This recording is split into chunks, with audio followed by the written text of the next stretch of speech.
Good evening, everyone. I trust you are well. Welcome to another episode of Real Talk Family Life, building Shatterproof families one brick at a time.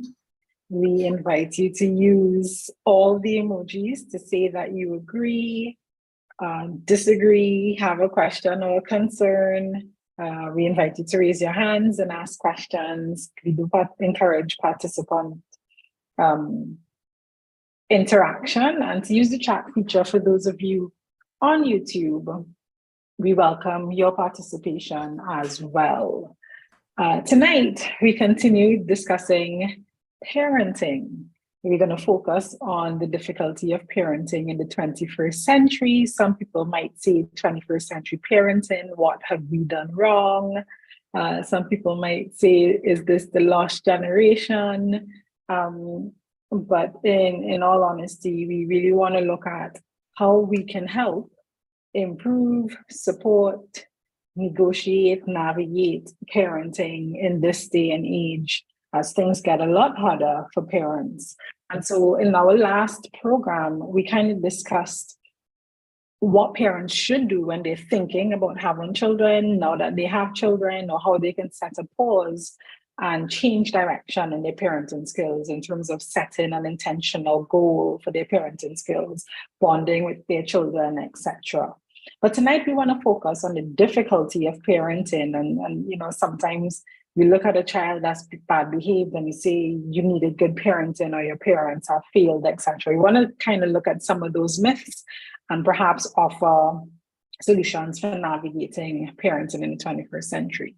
And I found an article online by Sarah Walton when talking about the pressures of 21st century parenting. She listed 9 things, and perhaps you can raise your hand or you can show a clap emoji if any of those things resonate with you. Here are a few pressures that she's seen in her parenting experience and those that she's observed in other parenting. My child must be in structured activities, early childhood education, sports at the early age, and some sort of cultural activity in order for them to have a head start in life. My child must be entertained at all times. Perhaps that's the reason for all the tablets and phones that we see children with in this day and age.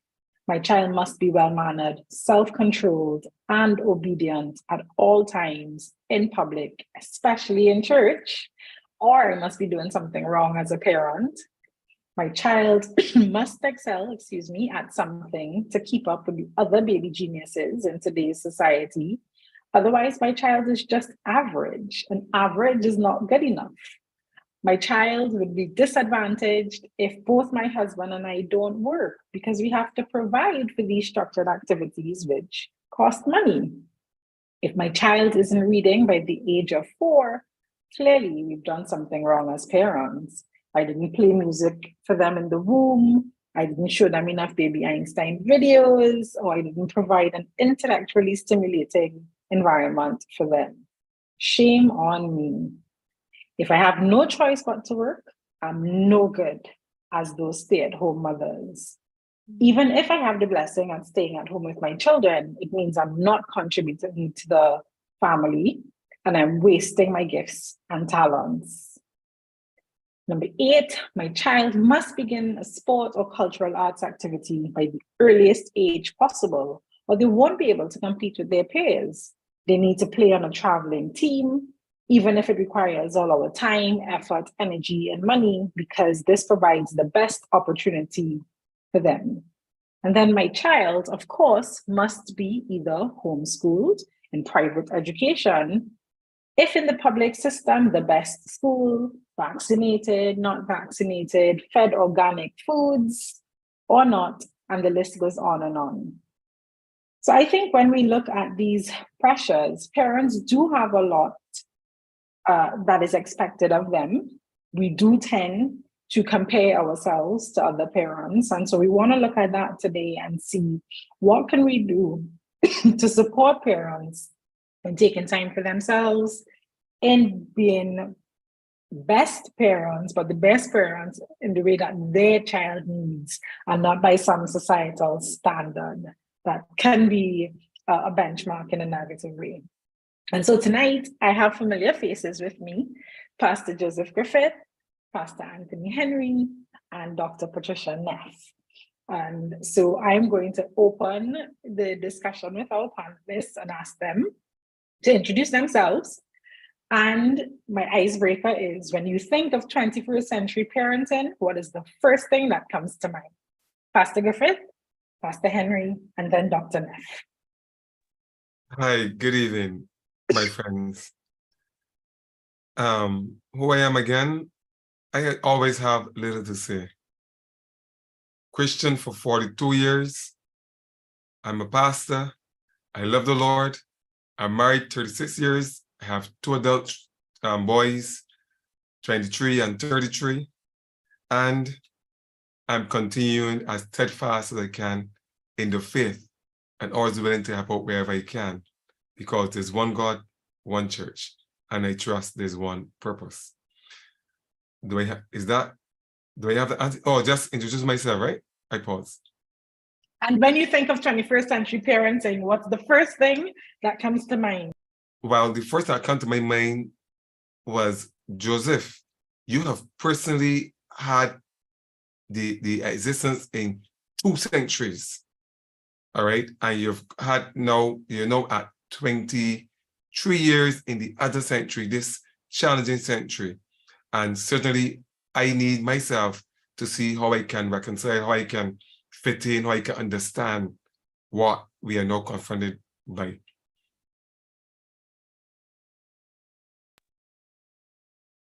Unmute, Pastor Henry. Good evening, everybody. It's good to be with you again on the program. Let me just ask, please, some folk have forgotten we're on Saturdays, so just send a reminder and let them know that we are on. Thank you very much. You know me, I'm Pastor Henry. I'm at the Faith Tabernacle Church here in St. James. Actually, I'm at Faith Tabernacle this evening in St. James. You may not see a number of our folk. They are preparing for our Thanksgiving service this evening. So, Brother Georgie, if you just switch a bit to what is happening outside, we just look at you while I share my thoughts on this 21st century parenting. Let me say, I'm glad that I'm not a 21st century parent. I am very glad that I'm not a 21st century parent. My children became parents in the 21st century. There's so many challenges that the parent of today must face and face square on. And so we are up against it, and we need to help our children. Those of us who are adults, we need to find ways to help our children to parent their children. There's a lot. I'll share more as we go along in the program, but let me say it's challenging. I really empathize with the parents of this generation, of this century. I guess it's me. Dr. Patricia Neff, educator, parent educator here in Phoenix, Arizona. When I think about 21st century parents and parenting, I think about how the landscape of our family has changed. It used to be when I was a child, it really took a village to raise a child. And that village included father, mother, grandparents, aunts, uncles, whoever lived in the home that was older than the child, neighbors, whether it's next door neighbor or the neighbor down the street, could discipline a child and raise the child. But now we find that that landscape has changed. The structure of the family has changed considerably. There are all kinds of configurations right now. And then, as Sasha mentioned earlier, the busyness of family life, parents as well as children, the expectations for these children to perform, not just academically, but socially and in sports and everything else that would give them an advantage. All of those things, coupled with the digital era that we live in, has really placed a tremendous amount of pressure on parents and children as well.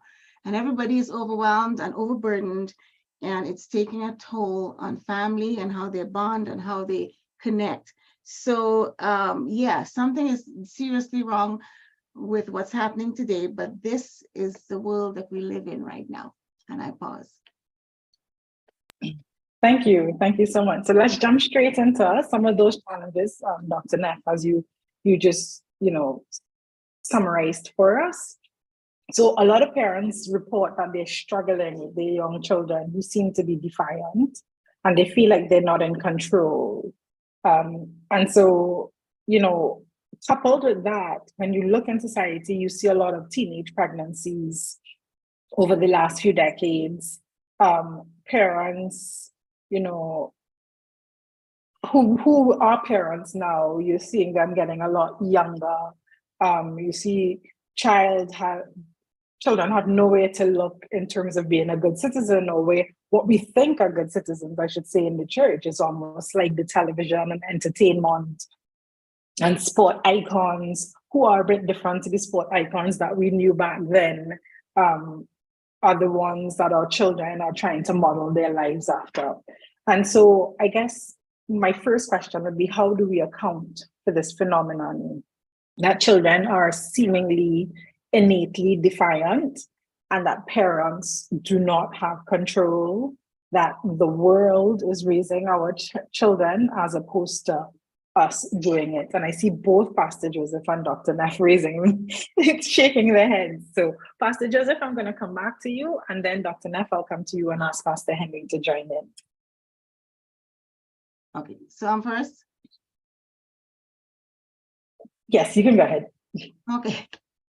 All right. Wow, that's a really good question, and one that many parents are struggling with. But let me touch on the teenage pregnancy first. Although the numbers are going down, it's still a phenomenon that teenage pregnancy is there. And I don't think it's something that will change, really. When you think about it, it's not going to go away. However, you find that many teens are having children deliberately because they themselves were birthed by teenage parents who did not know how to parent them. And along the way, they've been missing a lot of things. There have been a lot of gaps in the parenting. You have these teenagers who either did not have a father in the home, or even if they had a father in the home, their parents did not know how to show them love, how to care for them, how to address their needs. They're vying for the attention that they've always had as a child that was never addressed. And now they're thinking that if I have a child, I can make someone who loves me, someone who will love me forever, who will always love me, because I did not feel that love from my parents or from the people who raised me. And the sad thing about that is that this teenage child does not understand that the attention that they're looking for is the same attention that this child will need, and the child will demand their attention as well. So that's a difficult phenomena that some of our teens are drawn into, because they're deciding to have babies, to love them, but they're not thinking about the responsibility that we bear when we have children, the awesome responsibility. With regard to defiance part of it, all parents deal with defiance at some point in time with their children. Children are designed to push against boundaries. When think about your little child as a toddler, and you put the gate up, the child tries to push that gate down, right? Or they try to climb over the gate or climb over the crib because they want to get out, right? So defiance is always with us. However, some children tend to be persistently defiant, more persistently defiant than others are. And the sad thing is that it starts at a very early age. And when it starts at that early age, we oftentimes think, well, it's kind of cute. When you hear a 9-month-old say no, you think it's cute. And everybody laughs and claps and so forth. And the child thinks that, hey, I'm doing something really good. But as the child gets older, that defiance continues. And it's only when the parent is embarrassed, perhaps in public or around someone they revere, and they feel embarrassed because now their 3, 4, 5-year-old is being defiant, is outwardly disobeying and mouthing back at them or saying things that are inappropriate, then the parent becomes embarrassed and wants to immediately punish the child. I have seen where this happens and the parent punishes the child and the child does what? Lashes back at the parent, because at home over the years, that's the behavior that occurred, right? And the parents ignored it. And now when you are in that situation, you are trying to make a change, a complete 360, expected a 360 turnaround from this child who has been defiant for years. So it starts at an early age. We think it's cute, we ignore it, and then we become embarrassed. Then we want to punish severely. But as frustrating as that may be, there are some ways to reduce defiance or reduce stress. And I want to add stress in there as well. Sometimes children are defiant because they're exposed to a tremendous amount of stress. And you know, as adults, we think, well, children are stress proof. What do they know about stress? Well, they feel and experience stress as much as we do. And sometimes when they are under a tremendous amount of stress, they can become defiant as well. So let me share some tips with you on how parents can address defiance. First, I would suggest that you try to find the underlying cause of the defiance. If it's as simple as a behavior that we allowed the child to develop along the way, then we have to address that behavior, right? But we need to find out what is causing it. It may be the child is looking for attention, and that attention is not given on a regular basis. So the child is continuing to look for attention or to take control of his or her life. So the child becomes defiant. Or it may be the child is defiant because of some hormonal changes, you know, or developmental struggles that they're experiencing, but they don't know how to verbalize that. In some instances, defiance might be because of a severe underlying issue, such as a learning disability, or perhaps the child is diagnosed with ODD, which is oppositionally defiant disorder. But we need to find out what is causing that defiance. Is it depression? Is it trauma? Is it grief? What other conditions may be causing this child to be defiant? Try to find that root cause, because that will help us determine what the next step should be. And depending on the cause, there are steps that we can follow that may address the behavior. What we need to keep in mind, however, is that when a child is being defiant, our response should not be immediately to punish that child in the moment. Because again, oftentimes we are at the point of disappointment, at the point of embarrassment, we may be angry, and to discipline or to punish the child at that point in time may not be the best approach. What you should do, because you want the child to know that the behavior is inappropriate or unacceptable, you should tell the child or let the child know that you are disappointed with his or her behavior, and you'll discuss it later. Because you know that if you try to address this while you are angry and upset, that it can only become something that's, you know, it'll fuel the fire of the defiance, and you may become defiant yourself. So we have to really watch for that. It gives you the opportunity to calm down, to allow the child the opportunity to think over his or her behavior, and then you may be able to address it at a later time in a more calmer manner, so the child could respond appropriately. I would also suggest that whatever disciplinary measures you come up with for the child, that you are consistent. And this applies to all parenting strategies. You have to be consistent. Let your no be no.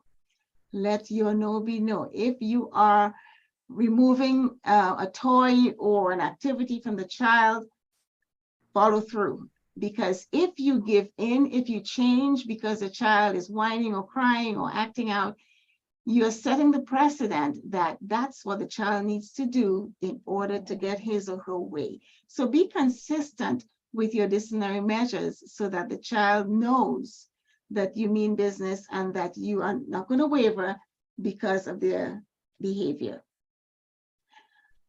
Some parents, or I would say a lot of parents, tend to forget that children behave well most of the times. And if we take a tally of our children's behavior, we find that they behave well and good and wonderful most of the times.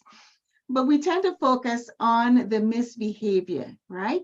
And we do not celebrate the children when they behave well.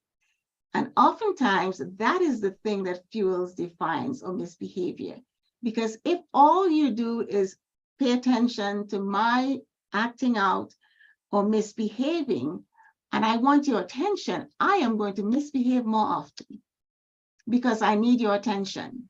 And for children, negative attention is just as good as positive attention. As long as they can get your attention, even if it is when you're punishing them, it is attention. So try to find ways of celebrating their accomplishments, catch them being good. Let them know that you see them when they are doing something wonderful and celebrate them. Give them praise. Let them know that you appreciate things that they've done and that you see them so that they do not see defiance or opposition as a way of getting your attention. And find time, for your family to prioritize communication. Communication is key in every relationship, and it is with the relationship with children as well. If you encourage communication with your children, you will find that they are more open to sharing their concerns, expressing their ideas, expressing the things that they like or don't like. They're more willing to have that open flow communication with you if you allow or present them with opportunities to communicate. Have conversations with them, talk to them on their level so that they feel comfortable sharing with you and talking to you. And I'll pause right now. Dr. Lord, thank you for such a comprehensive response. I do want to come back to a few things that you said, but I'm going to let Pastor Henry and Pastor Joseph go first, and then I want to come back to you, a few points that you've made. So let me address the question. I think the question was about the phenomenon that of this defiance among children. So let me talk to the Caribbean society. And I think one of the things that has led to this open defiance in children in our society today has been the rollout of non-corporal punishment to the Caribbean parents. The method in which it was rolled out. And so back in the 80s and the 70s, we are told that you need to be on this level with your child. Don't lash your child. Don't use corporal punishment. Deal with your child on a first name basis. This was coming to a society that was conditioned for 400 years to believe that the person in authority was the person who carried the whip. That's how we were conditioned. And it's still, to some great extent, it exists today. And so the person who is given that position in government office as a civil servant, you go to them, instead of they being the servant, you are the one who is begging for the service because they carry the whip. And some of them don't even have the authority and the ability to make decisions on their own, simple common sense decisions. This is what you do. You bring this form, whether the form makes sense or not, you carry it. And so that's how we were conditioned. And some parents and schools, those in the school system, took the authority from the teachers. Because now you don't want the parents to lash the children. And so the teachers who were in authority in the school and used the strap, you said to them, without giving the proper information. Now, I'm not saying what they were saying is incorrect. I'm saying that the proper information was not given, and said, no more corporal punishment in the school. And the truth is that because you didn't have the right systems in place, is that all they were saying is that the teachers were not allowed to minister corporal system. But what we have seen in essence is that the strap went from the teacher to the child. And so many a times teachers were the ones who were at the end of the violence from children. And what was bad about this is that within the system, there was a hypocrisy. So here it is, you're telling me, do not punish my child, do not do this to the child. Yet when the child broke the law, the red light, you drag him into prison for 5 years or 10 years, and there he has to work for the state, creating things for the state, painting bridges, fixing roads, and what have you. And so the process of slavery continues. And so what we need to recognize as parents is that there is still a place in the family for discipline. And you have to know how to exercise that. And the child has to recognize who is the authority in the house, in the home. And when we go back to some of the old-time ways, I'm not suggesting that we go back to the days of abuse, physical abuse of our children, but I'm saying that we need to get back into the place where children understand that they're children within the home, and parents understand their role as parents in the home. That's my take for that. Oh, no, we have, I think the general agreement, and maybe because that we came from the prior century, that we are seeing a contrast, and we have seen the change. But before let me upfront refer you to John 16, 21, 23. I'm not going to necessarily read the whole thing, but I suggest that Jesus made a statement when he suggests that a woman in travail have sorrow. I want that as we discuss this, that we find the appropriate placement of sorrow in the process of child rearing. And sorrow, without referring to the dictionary, should be understood in the context here of those moments of hardship, difficulty, etc., the things that we are now talking about. But he then transitioned from the idea of sorrow, and he said, but when she is delivered, again, a very powerful word, when she is delivered. And I'm trusting that that should inspire some kind of hope, right? While we acknowledge sorrow, pain, there's hope for deliverance. And then he ends by saying that she remembers her anguish no more because a man is born into the world. So I'm suggesting that from my understanding of scripture, or my application of scripture here, is that we are living in a troublesome world and and that creates some difficulty in doing what we do. The question then is, why is it difficult? Pastor Henry says some very interesting things. I won't speak to them specifically, but let me speak to my point, which I think we are agreeing together. I think it is the invasiveness. I suggest television, right? You may extend that to refer to foreign cultures or whatever, but I think there's nothing more potent than television. Two, I want to also suggest that we are experiencing the impact of what is considered a rather shameless society. Whether or not we admit it, the society is both shameless and extremely permissive.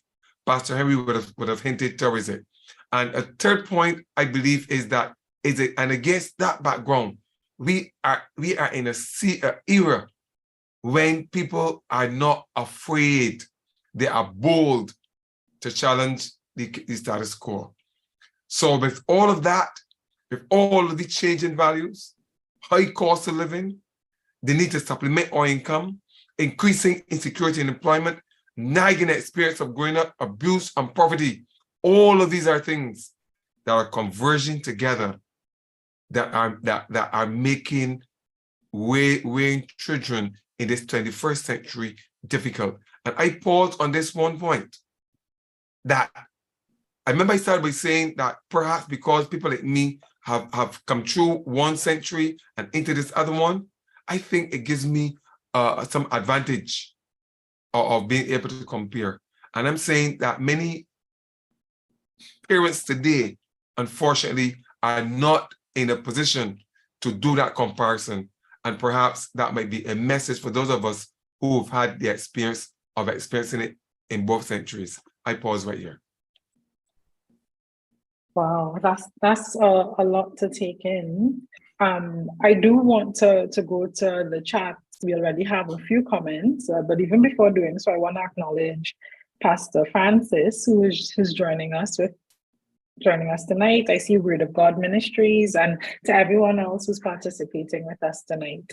So Arthur's first comment kind of goes to our point 3 on the discussion tonight, but I'm going to read it anyway. He says the proliferation of the US culture through television and internet has a part in influencing our children's behavior, attitude, and worldview. Parents still need to build the character to create the filter to combat what the world offers. And then he continues that if the family does not train or discipline, and the school is prevented from doing that discipline, the state will do that job much to the dismay of our parents. So I want to go back to Dr. Neff, and one of the things you spoke about, because I believe you were talking about, you gave the example of toddlers, right, being defiant, and I can identify with what people call the terrible twos. And I like the point that you make, that children, their behavior more often than not, it's actually good behavior. Because when a toddler lashes out, they're either hungry, sleepy, or wanting attention, I would say. And you also spoke about if the defiant behavior is persistent, that we should perhaps check for disabilities. My question to you is, do you think that we are living in a society where we're quick to label children as ADHD or ADD or, some of these social disabilities without looking at, I know in a previous segment we had spoken about trauma, and we tend to treat a lot of symptoms and not look to see if there is a psychosocial background that impacts the way that a child or even an adult behaves. So I'm wondering if sometimes we're often too quick to put in those labels. I'll let you respond and then move on to Pastor Henry and Pastor Francis's question. So just a point of correction, my statement was that in cases of chronic defiance, that we need to check for the underlying causes, the underlying issues. Okay. And yes, one of them would be disabilities. Okay. But to your point, however, yes, our society does seem to quickly try to label our children with disabilities, even in the school systems, and you have a child in the elementary or even high school all the way through, and they tend to be pretty energetic, pretty excitable. They tend to be labeled as having behavioral problems or learning disabilities, and then they start tracking them for these learning disabilities. What I say to my parents is that before you allow school personnel to label your child, you have your child check yourself. Do not allow them to label your child, and definitely do not allow them to diagnose your child and give them medication for something that's not there. And I give the example of my niece many years ago when she was in elementary school. She was a child who got bored very easily. And when she's sitting quietly, she would oftentimes get out of her seat and walk around and try to do something. And the teacher labeled her as a child who has some learning disability and recommended her to a counselor. So I took the initiative to take her to the counselor myself, because I didn't agree with that diagnosis, or that wasn't a diagnosis at the time. It was an allegation. I didn't agree with it because at home, we did not see that type of behavior, because she always had something to do. And so I took her myself to the counselor and sat in the room with her and observed the psychologist with her. And I did not identify myself as anyone other than her aunt. And I observed the interaction, and I observed my niece sitting in a bench, a school bench type seating, as though she was in school. And while she's there just sitting and the lady's talking to her, she's busy looking for something to do, right? So I observed the behavior and I saw what they saw. However, what I saw was a child who needed some type of stimulation while she's sitting there waiting to learn. So the psychologist immediately recommended medication. And I said, absolutely not. She will not be medicated, because I see no indication of her having a learning disability or some type of behavior that requires medication. And I explained to her what I saw and what I will do. I said, what I will do, I will provide her with one of those little balls that have strings on them. I said, she needs some type of stimulation. So that's soft, it does not make noise, it's not distracting. You know, some people, while they are, I'm trying to find a pen here. Some people, you know, yeah, there you go. Some people, while they are with you, they may be doing this, clicking their pen, right? Mhm. Does that mean they have a learning disability? No, they need some type of stimulation while they are learning, thinking, or what have you. So instead of a noisy implement, I got her a ball. And so she was able to play with it, and she stayed in her seat and she was fine. And I share that to say this, that oftentimes we medicate our children unnecessarily, and we create medical problems for them because we're giving them medication for an illness that's not there. And then we interrupt the development of their brain, and we have other problems to deal with. So yes, sometimes we label our children too quickly to their detriment, and that's a problem. Thank you, Dr. Neff. I know oftentimes we don't talk about those things, but I know that definitely I have like a lot of implements for my own self when I'm learning. I'm hitting a ball, doing the same pen clicking. And, you know, we tend to think that children should be behind a desk and learning. But if you look at the Montessori method, they tend to facilitate like kinesthetic learning, where you're actively engaged with hands-on, because at that age, you want to be engaged. And so perhaps, as you're suggesting, I think what I'm hearing is that don't be so quick to label and medicate, but perhaps rather than having the children suit the teaching, perhaps we need to adopt the teaching to suit the children. Mm-hmm. Okay, absolutely. So Pastor Griffith, I want to come to you then. I see a comment. Okay, Pastor Griffith is saying. I okay, comment. So go ahead. My concern stimulated. I was, when Dr. Neff first spoke, I took mental note of her alluding to the idea of these conditions, you know. But I've been asking the question is, I'm suggesting that these conditions are not new, but they always existed, right? What becomes important is that now that we are now, let me say, aware of these, has evidence surfaced so far to suggest that we have become better or that we are now Mm. parenting better. You know what I mean?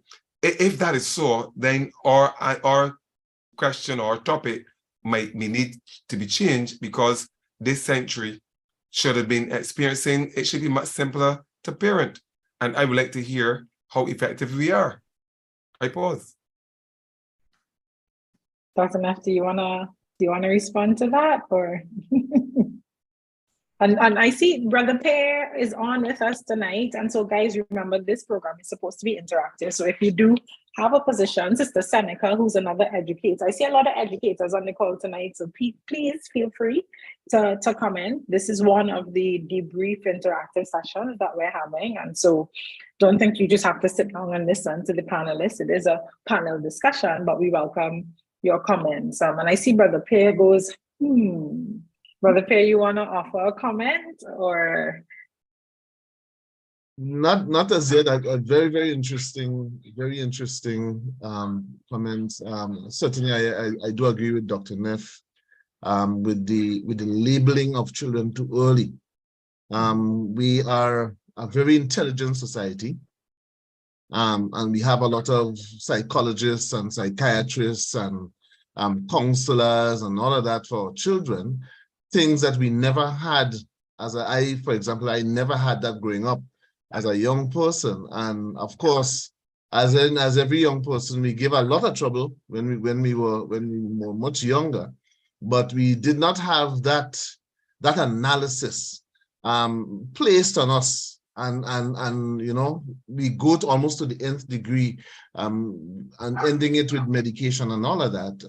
What you may have had is somebody in the community sit down and have a chat with you. You know, your neighbors and the older persons would be there also to give you guidance, even if your parents were not there for you at the time when you needed that kind of discipline.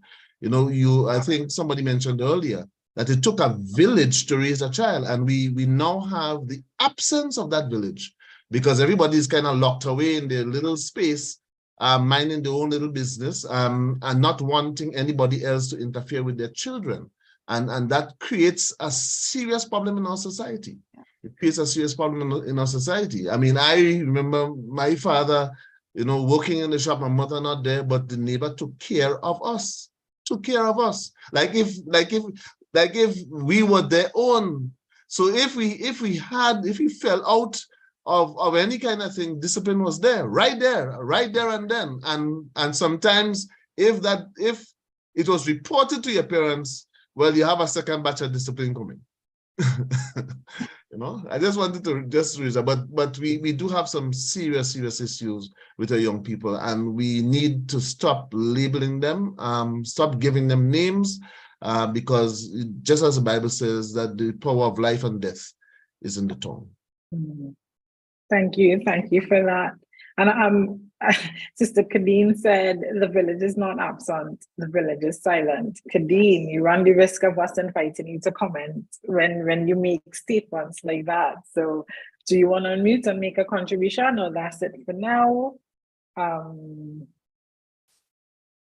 Yes, good night. I am in a noisy environment, so that's why I opted to use the chats. But if you all are hearing me well, good night, everybody. I have not been here for a while. Sorry that I've missed so many sessions. But yes, I tend to want to comment that we still have the village, and the family dynamic, especially, is not just Caribbean, but worldwide now. Where we used to have extended families, we now have more nuclear type families, more single families. So it seems like the village is absent, but the village is just made up of different family units now. It's not the way it used to be.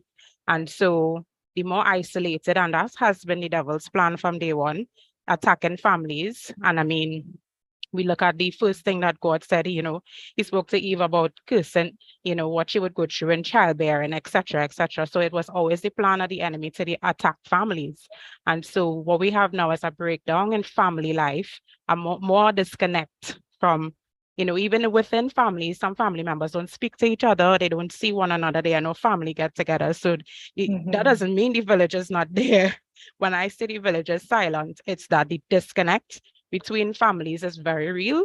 And if it's happening in a family and it's a generational thing within a family, it's worse when you try to extend it outside of the family to your neighbor, to the parent who has a child in your child's class, etc., etc. So the village very much exists, and that's what I mean by the village exists, but the village is silent. Thank you so much. Scared. Oh, go ahead.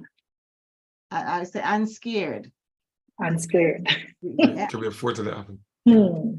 And so I believe this is Bavon. Bavon says interference in quotes from the village is really welcome. Yes. Hence the silence. Bavon, do you want to add anything else to that statement? We're encouraging participation tonight, so feel free to unmute and contribute if you want to.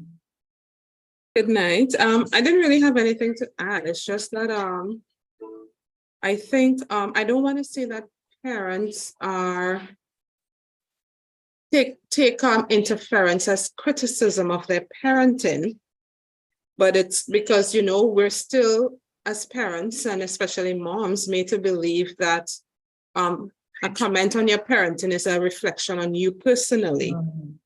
So it's that you're dealing with that dynamic, plus a parent who might be very much overwhelmed and having to deal with everything else, and then facing criticism from a stranger can add to that. So it's not welcome for various reasons, not necessarily because the parent don't want it, but for various reasons. Understandably, I might say. Because even if you tell them that you want it, there's no guarantee that they are going to give it for that very same reason. Yeah.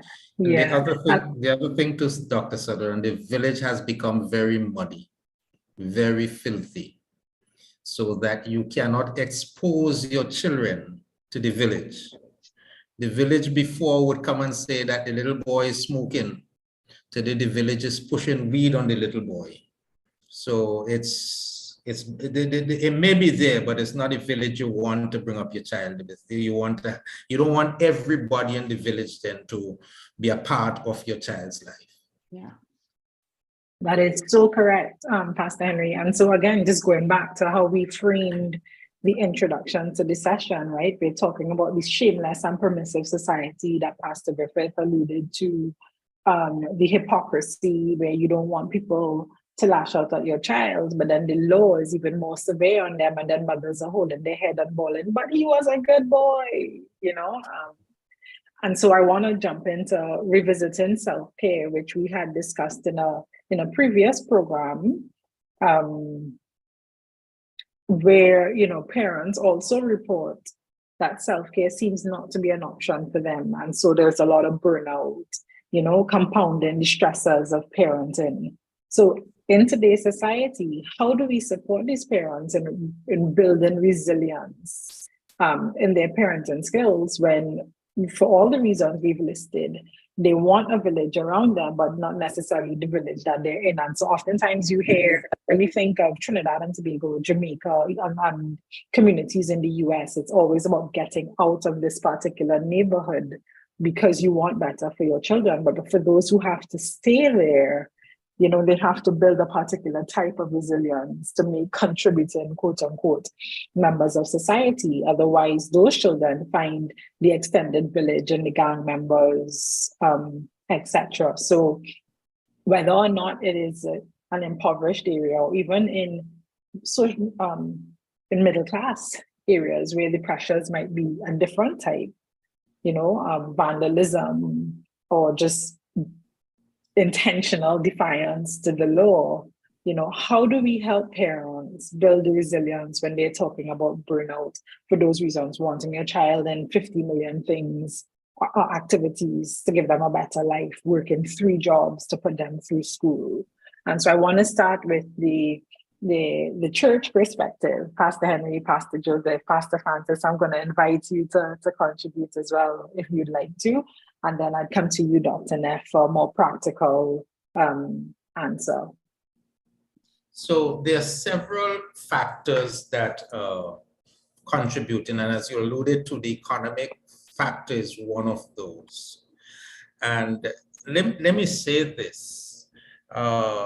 It is the self-imposed economic structure that has been placed on families today and not necessary. I grew up in a very poor home and was very much aware of the poverty and never felt one day that I needed to compare myself with the guy who lived down the street whose parents had a shop or anything like that. I need not felt that I had to wear a sneakers like him, I had to dress like him. Somehow my parents taught us to be proud of who we are in what condition we were in.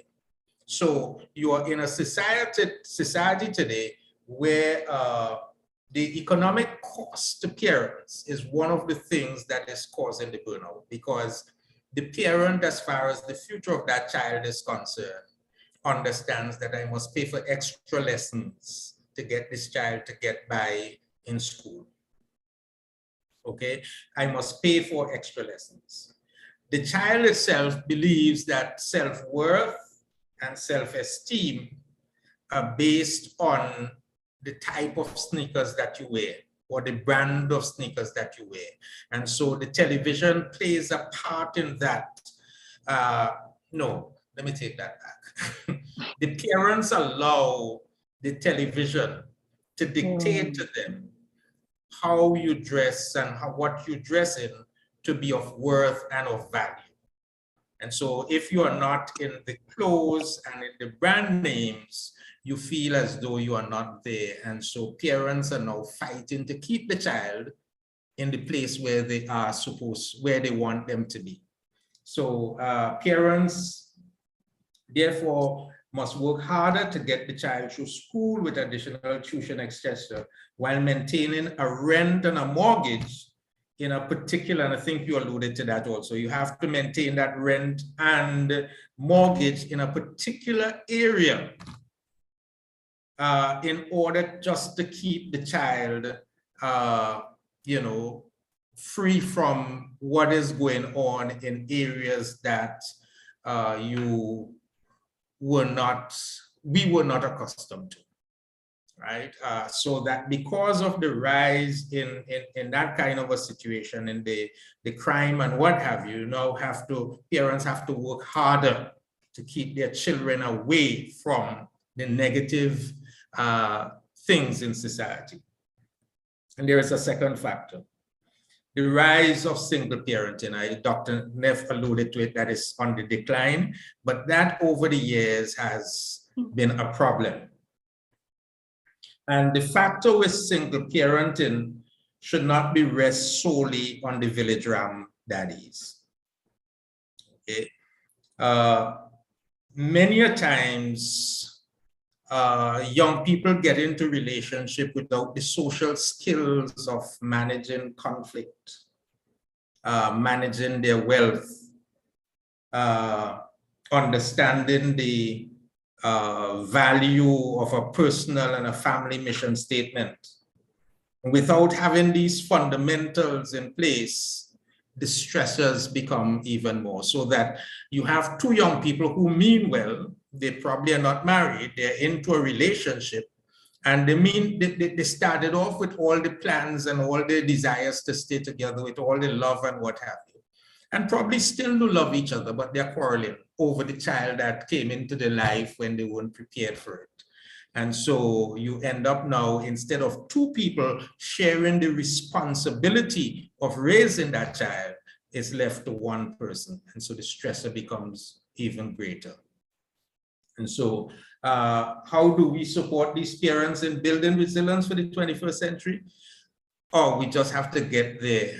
We have to get into where they are, get where they are. Many of us as parents, as grandparents, need to realize what they are facing with. And so be it financially, economically, socially, spiritually, whatever we can do to assist these individuals. Sometimes it may just mean to help them to babysit the child for a little while. And I am not for young people dropping the children on grandparents and going off partying and all this kind of a thing. not in for that. But in trying to provide, they have to work harder than you had to work as the parents to achieve that home. And so in order to help them, sometimes it means that you have to just babysit for free, as it were, so that they can have that little extra saving to give the child the little extra lessons that they need. So there are little things that we can do as adults, as those who have parented and are now grandparents, to help our children to become better parents and to help them with the stress of being a parent. Yeah, there are already two questions on the table. One of the potential burnout, and then the solution.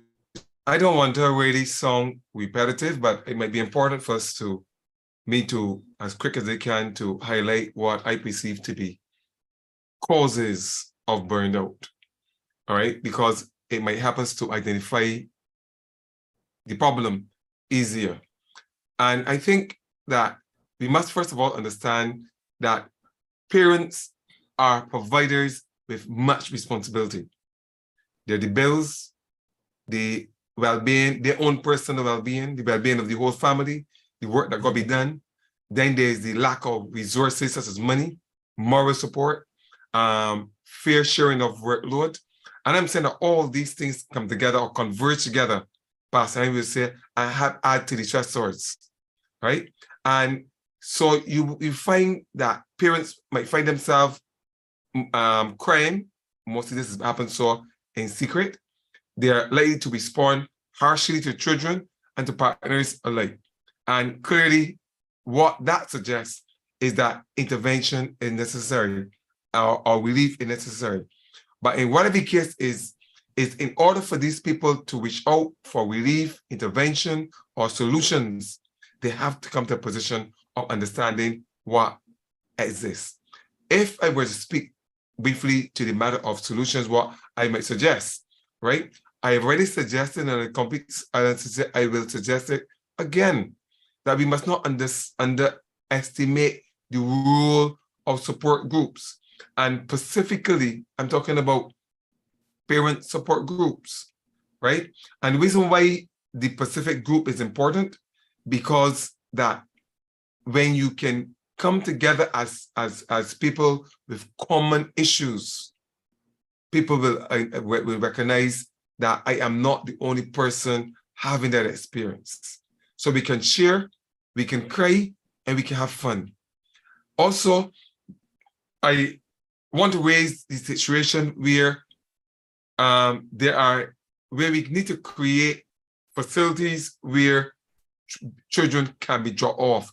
I know we know about the nursery. We know about where we call in people at night to babysit. Perhaps in our culture, the Caribbean culture, Barbados culture, where I'm standing, maybe we need to ask ourselves whether the babysitter or some sort of facilities, whether it be any day or whatever, that parents can drop off these babies.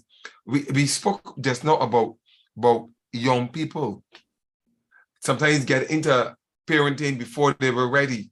We've heard about children, parents or young parents who got the children home and still out at night, want to be out at night. Perhaps if we recognize that these people are really under stress, perhaps they're out because they want to the stress off. And perhaps if we facilitate these facilities, housing facilities, where they can find some kind of relief, I suggest that might help, right? I want to pause on that because it's a whole long, but let me pause, perhaps less about it's coming. Dr. Neff? So Pastor Henry, allow me to make one correction. Teenage pregnancies are declining, but single parenting is increasing. Oh, the number okay. of single parents are Still increasing. Okay. Yes, absolutely. Because you have people deciding to you have adults who are deciding to have children without fathers, but that's another topic for another day. All right, so as rewarding as parenthood is, it is very busy, and let's be honest, very stressful too. Demanding. you are responsible for your children's life. And many days you feel like you don't have a minute for yourself. That's correct. And most times the word self-care doesn't even resonate with parents.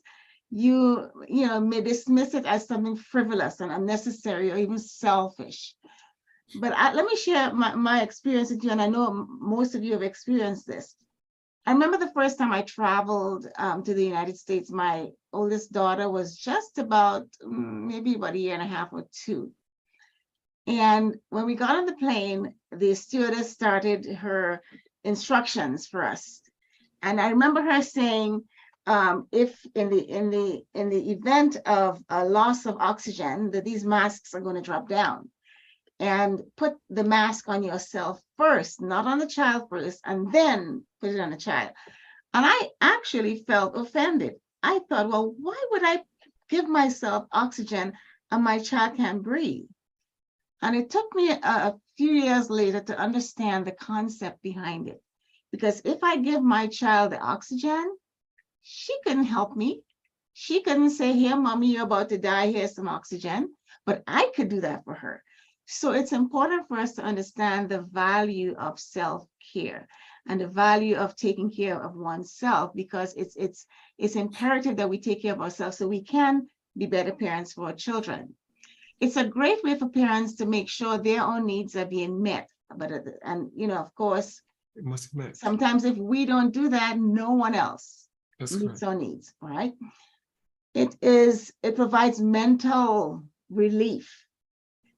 And sometimes parental stress or burnout, which parents do experience, may become severe enough where you cannot even overcome it or find a way around it without getting some help psychologically. I like to look at self-care from a holistic perspective, and Pastor Henry and both Pastor Henry and Pastor Griffith kind of alluded to that as well.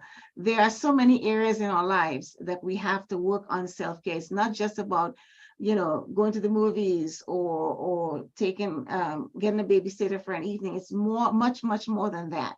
So I look at it from different perspectives. The physical self-care, we need physical self-care, and that includes exercising, taking care of our physical bodies, right?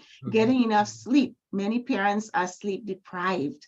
Getting enough sleep, eating right, taking long walks, doing something that would feed the physical body. Then I look at the social emotional side of it, right? We are not meant to live in total isolation, and some parents are totally isolated with their children, just them and their children. Some of them have very little adult interaction on a daily basis, and we need that social connectivity to thrive in life. So whether we do it through meditation, talking to a coach, spending time with a friend, or even, yes, dropping the kids off at the grandparents so that the parents can get a relief, they need that. I also look at the mental, intellectual, and intellectual self-care, which may involve reading a book or taking a class or doing something to develop you mentally and intellectually. And then, of course, spiritual self-care. We need time to read our Bibles, to spend time praying and communicating with God. We need to develop our spirituality so we can be better parents. And then financially was also mentioned. I like that as well.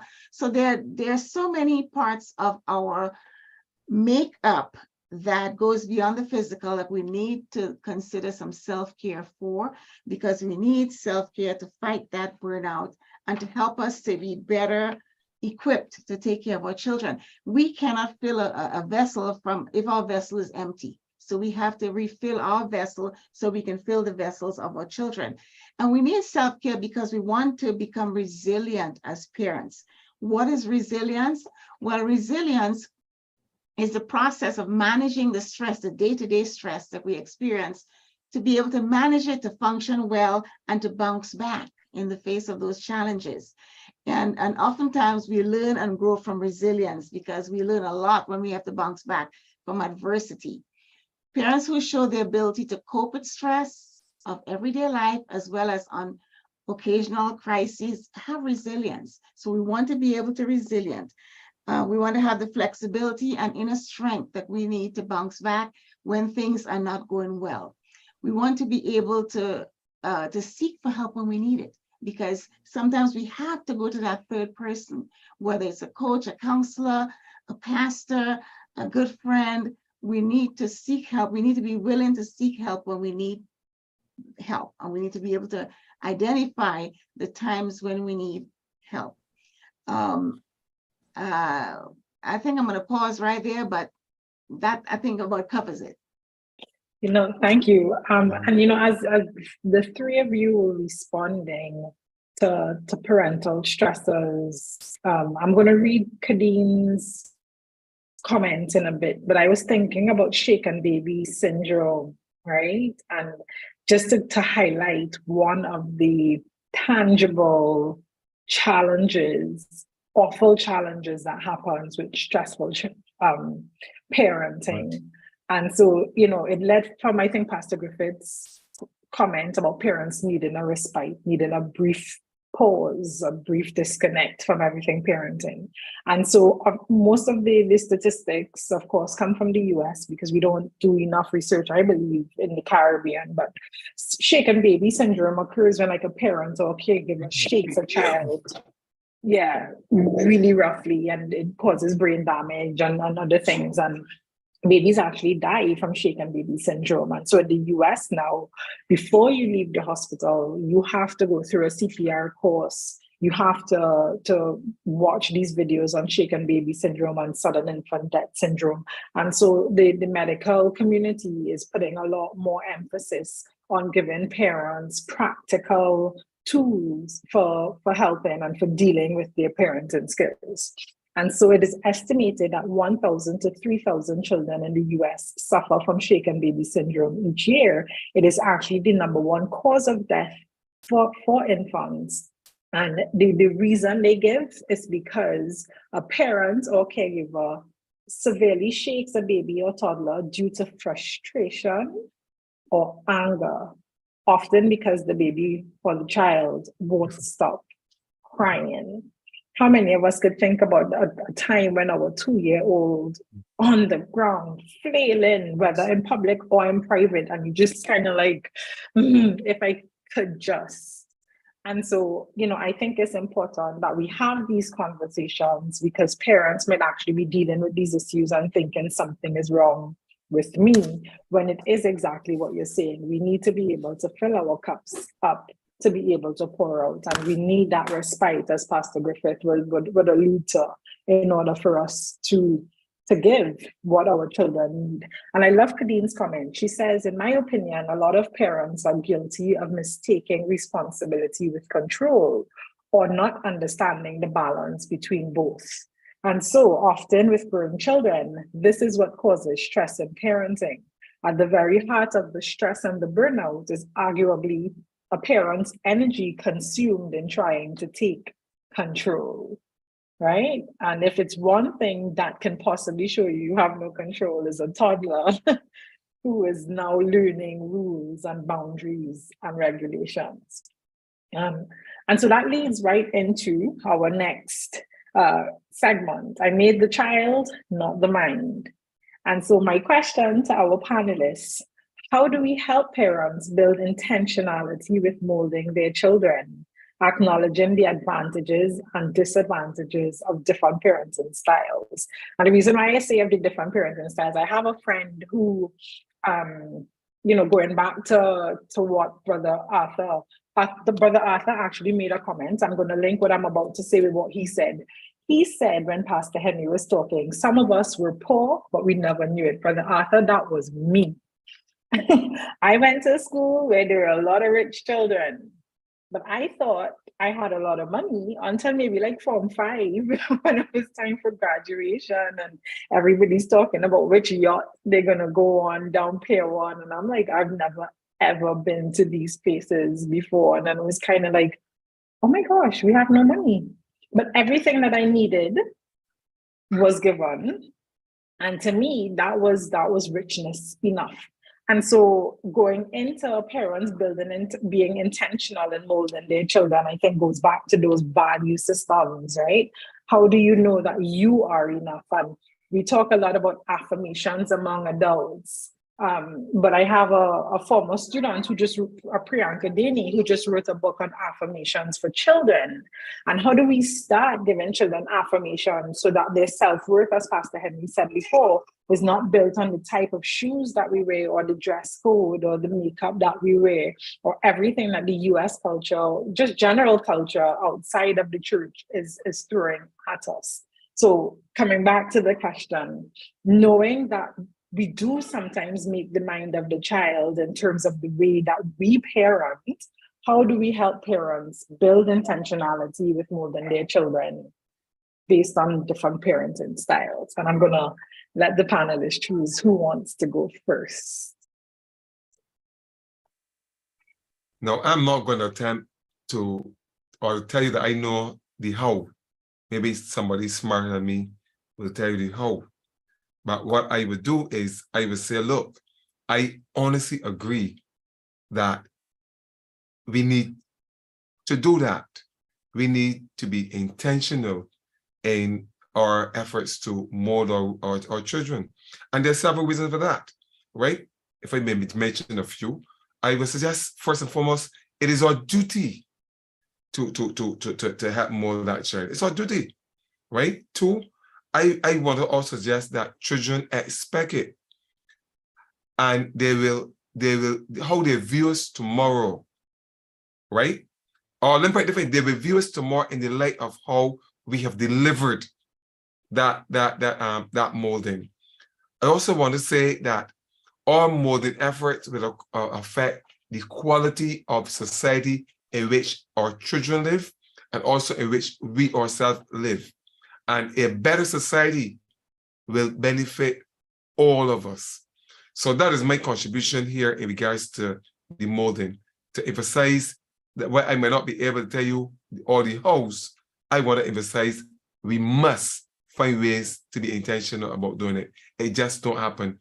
You got to plan and be deliberate about it. I pause. So while we wait on Dr. Neff and Pastor Henry, Pastor Griffith, then do you think, I believe, I can't remember who had mentioned it, but we have like marriage ministry and children's ministry in church. Should we have a parent ministry that can perhaps give us the how to be good parents within the church community? Your question is very interesting. And I was somewhere recently and somebody says a church that does not innovate, my words, right, is a dying church. And I believe, I think Pastor Harry would have hinted to it last time around, I think we are doing church wrong. And I think, yes, there's room for new ministries. And I even said it differently. Maybe the whole idea of Sunday school, I said it before, we need to relook our approach to doing Sunday school. And perhaps there are other more effective ways, because our new approach to Sunday school might be, how do we develop our children? And can we develop our children without understanding that it is not just the children developing, because they are assisted, or the responsibility for developing children lies with the parent. So if we end up only focusing on the children, then will we always be having difficulty? So yes, ma'am, I'm saying that we need to relook how we're doing ministry. And yes, you hit the nail on the head by implying that or suggesting that there is room for parenting under whatever ministry you put it. A spin-off of Sunday school, youth, I don't know. There's a role. I agree. Pastor Henry, Mike. Can I advance a model that one Charles Taze Russell has used in the last century and a half to advance his philosophy and teachings? It was first advanced by Paul. The things you have learned of me, commit to faithful men who will be able to teach others also. You look at that particular passage and you hear Paul talking to Titus that the older women teach the younger women to be children. It was how Christianity grew. And I think that is where the problem is today. We have brought the generation gap from the world into the church. And that becomes a problem. So let me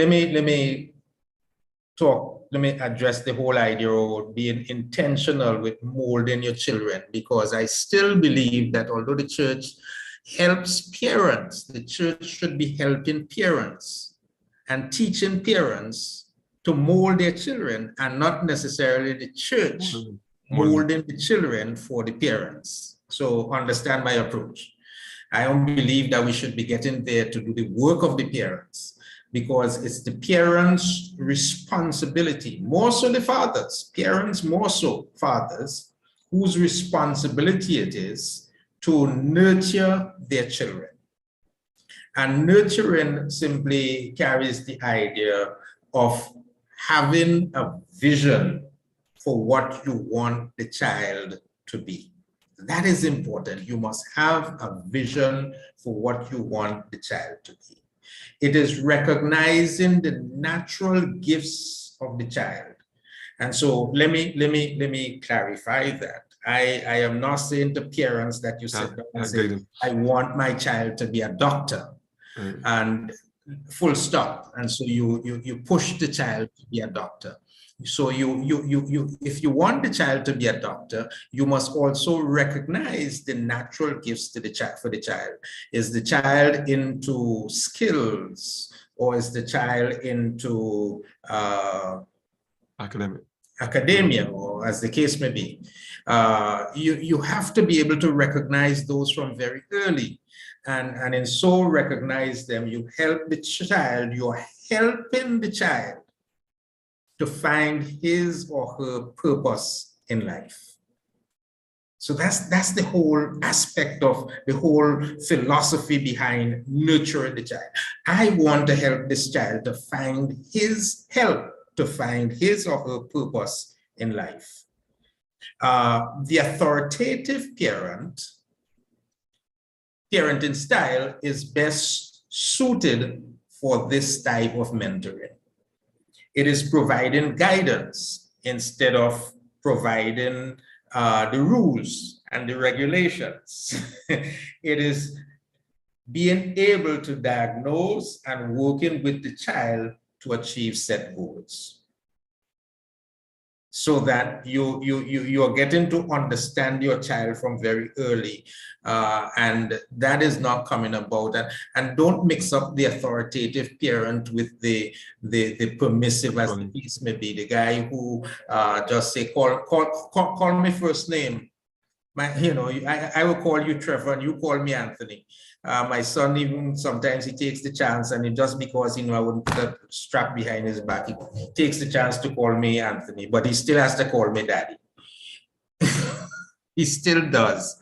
And that didn't come about because we don't have a good relationship, and the relationship is at that point where there isn't respect. There is respect. And not because I'm his father that I have to command him to do such and do what and do the other. So that the whole purpose over the period was to try to help him to find what good he is at. If I understood it clearer when I was younger as a parent, I might have done a better job as a father. So what I understood that my responsibility in modeling was to make sure that the spiritual foundation was laid on which he can build his life. That I did, and thank God it has worked well for him. So Pastor Henry, yeah, Dr. Before you answer, I also wanted to ask you as well, in addition to commenting, because I recognize it's 8:50 already, can you add, in terms of not just parenting intentionally, but also parenting positively and consistently, regardless of the status of the parents, married, divorced, co-parenting, etc. Over to you. Okay. So Pastor Henry alluded to the parenting style, and I want to touch on that first. I want to talk about traditional parenting styles that have existed, for eons. The four main classifications are permissive, authoritative, neglectful, and authoritarian. Permissive, indulge the child does whatever she wants. Neglectful, I'm not involved in the child's life. I'm indifferent to what's happening with the child. I feed it, I clothe it, and that's all I do. Authoritative, as Pastor Henry mentioned, which is the best of the four, where the child is involved in open communication. There's natural consequences for misbehavior, there are expectations for the child. And then authoritarian, which is parent-driven, where the parent is strict about those rules and punishment, and there's only one-way communication, and it's I brought you into this world, I can take you out type of narrative taking place, and we've all heard that. That's the traditional, right?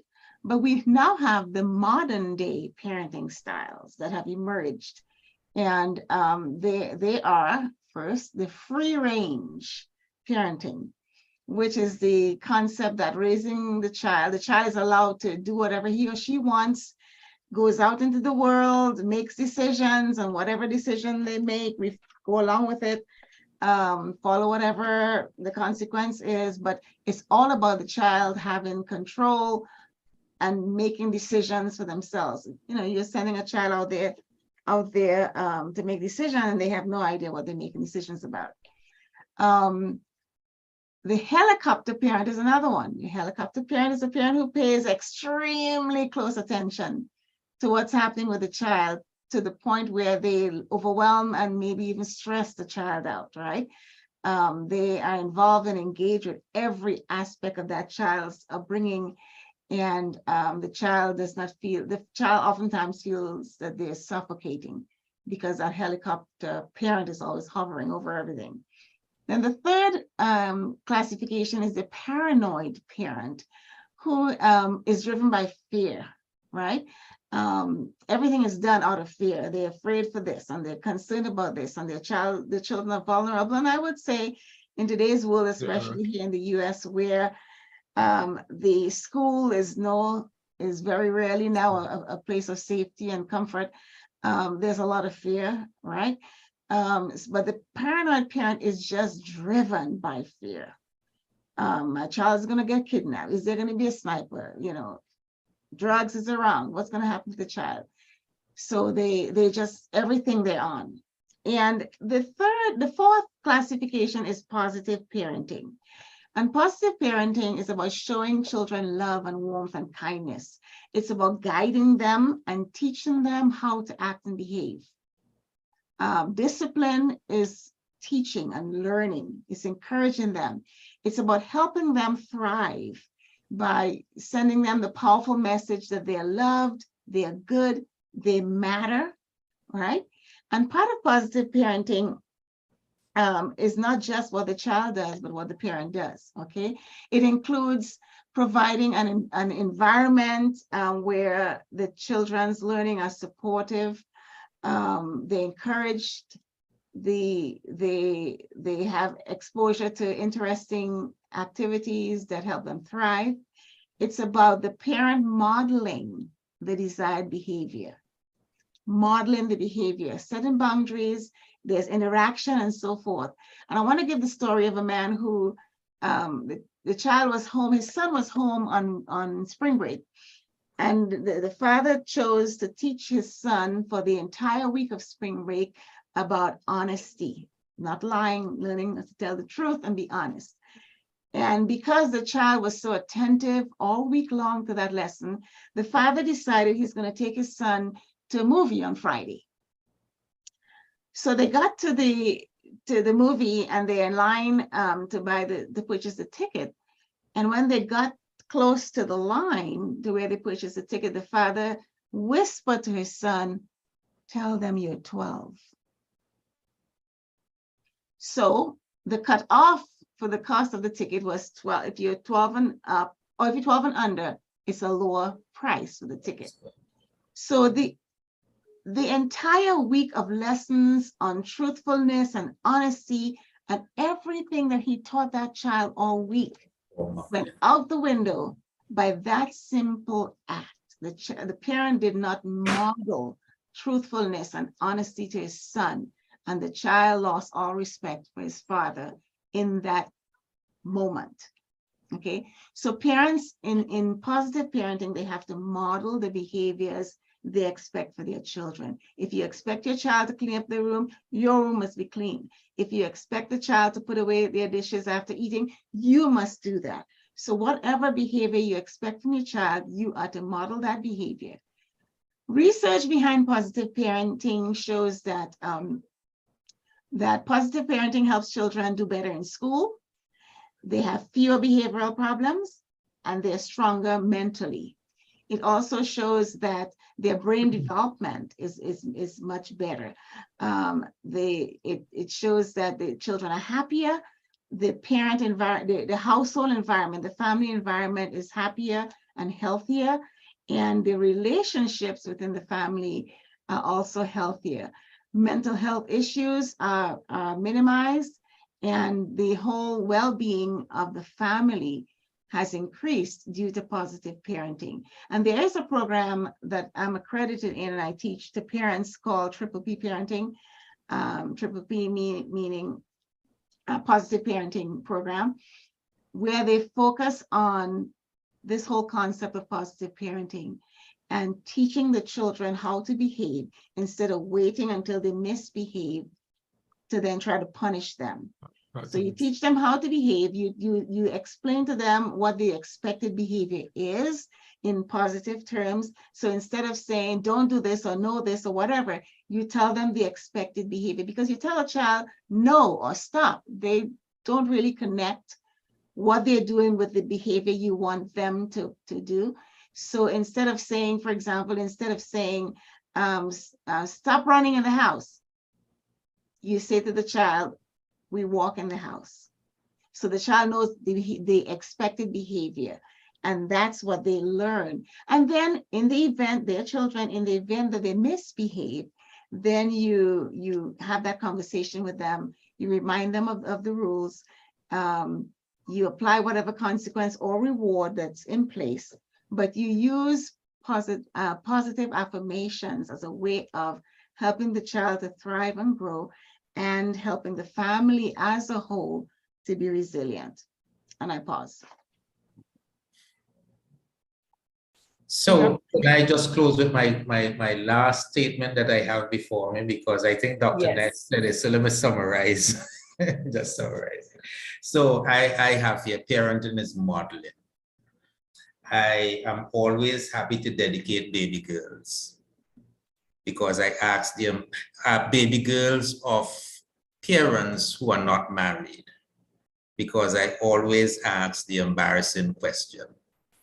So I would say to the father, what would you do if somebody got your daughter pregnant and was not married to her? And oftentimes the head usually go between the legs. So it is modeling, it is modeling. So teach your children principles, not just anything. Teach them principles. Principles do not change with time or circumstances, and reinforce the response to those principles with positive or negative conditioning. So do not only punish when the child does something or breaks the principles, or go against the principle. Ensure that you award the child when he does what is right, or she does what is right. And successful parents must be willing to help struggling parents by allowing interaction with the children, with your children, of your children with the children of the struggling parents. That is one of the problems that we have within church. That if we know that there is a misbehaving child or something like that, we say, make sure you don't keep company with that child. I don't want to see you talking to that child, because we fear that the negative influence would rub off on our child. If you're going to help the parent, be willing to allow your child to interact with the child that is not behaving so well. And finally, the struggling parent must always have the will to change their approach to parenting before it is too late, because there will come a time when it is too late, and I think that time is now for me. I think I have gone over time. Pastor Griffith, it's 9 p.m. on the dot. Parents must be consistent. They gotta find self-motivation. They must find satisfaction. They must learn from their experience, and they must continue to understand that they have the responsibility to impact the society in which they live. I say parenting is a critical human legacy, my words. We play a role in influencing the mindset of the world, affecting not only the social conditions, but the well-being and survival of the human society. As parents, we ought to take our role very seriously. Thank you. Thank you so much. Brother Pierce says parents must walk the walk and don't just talk the talk. Your children are watching, and I always say your children don't do what you say, they do what you do. So I want to thank all panelists and participants for joining us this evening on Real Talk Family Life, building shatterproof families one brick at a time. See you again in 2 weeks, and stay tuned to all our channels of communications as we decide whether we stay on Saturdays or revert to Tuesdays. Have a fantastic evening, everyone, and we will see you soon. Good night. Good night. Thank you. You can end the stream, Pastor Henry. Yes, thanks.